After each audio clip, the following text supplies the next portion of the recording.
তুরস্কের বিভিন্ন মসজিদে বড় বড় ফেস্টুন দিয়ে লেখা থাকে তারাবির নামাজে, জামাতের নামাজে মুরব্বীরা যখন সামনে নামাজ পড়বে, পিছন থেকে যদি ছোট বাচ্চাদের চিল্লি আর কিচির মিচির শব্দ শুনতে না পাওয়া যায়, তাহলে ভবিষ্যৎ প্রজন্ম নিয়ে আপনারা চিন্তিত থাকুন।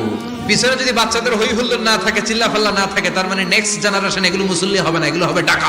এজন্য এরা বিভিন্ন প্রজেক্ট চালু করেছে। 40 দিন টানা ফজরের নামাজ যে ছোট বাচ্চারা মসজিদে এসে পড়বে, ওই প্রজেক্টের আওতা থেকে একটা করে সাইকেল দিয়ে দেওয়া হচ্ছে। অনেক দেশে তারাবি পড়েছে রামাদানে, ছোট বাচ্চারা পিছনে অনেক কিচির মিচির করে, হঠাৎ অ্যানাউন্সমেন্ট দেয়, বাবা মারা ছেলে মেয়েদেরকে শান্ত করেন, কিছুক্ষণ শান্ত, 2 রাকাত পরে আবার চিল্লাচিল্লি। এজন্য ছোট বাচ্চাদেরকে মসজিদ থেকে তাড়িয়ে দেওয়া যাবে, এদেরকেও নিয়ে যান। কুয়েতে আরেকটা প্রজেক্ট করছে, দ্বিতীয় বিবাহ প্রকল্প।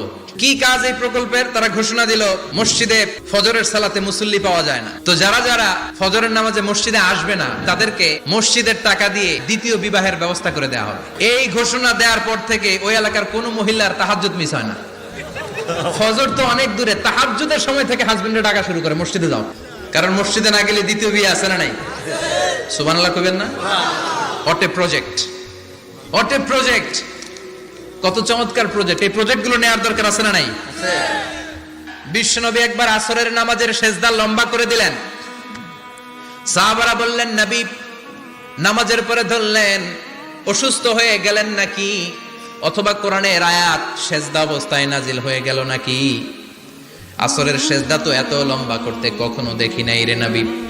বিশ্বনবী বললেন না, অসুস্থ হই নাই, কোরআনের আয়াত নাজিল হয় নাই, আমি যখন সেজদায় লুটিয়ে পড়েছি, আমার কলিজার টুকরা নাতি হাসান আমার কাঁধের উপরে চেপে বসেছে। আমি যদি সেজদা থেকে মাথা উঠাই, হাসানের কষ্ট হয়ে যাবে, তাই আসরের একটা সেজদা আমি ইচ্ছা করেই লম্বা করে দিয়েছি। কি নবী ছিল, কি মায়া ছিল নাতিদের সাথে।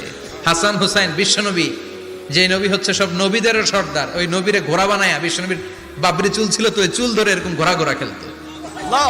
বিশ্বনবীর কাঁধে বসে বিশ্বনবীর বাবরি চুল টেনে টেনে কয়, এটা আমার ঘোড়া। হাসান হুসাইনের গায়ের এমন কোন জায়গা নাই যে জায়গায় বিশ্বনবী চুমা দেয় নাই। আর বলতেন রাইহানা চাইনি ফিদ দুনিয়া, হাসান আর হুসাইন হলো আমার দুনিয়ার সুগন্ধি। সাইয়্যিদা শাবাবি আহলিল জান্নাহ, জান্নাতীরা আপনারা যারা জান্নাতে যাবেন, আপনাদের সামনে 2টা পতাকা থাকবে, একটা থাকবে হাসানের হাতে আর একটা হুসাইনের হাতে। বিশ্বনবী মসজিদে নববীতে জুমার খুতবা দিচ্ছেন, হঠাৎ হাসান আর হুসাইন লাল 2টা জামা পরে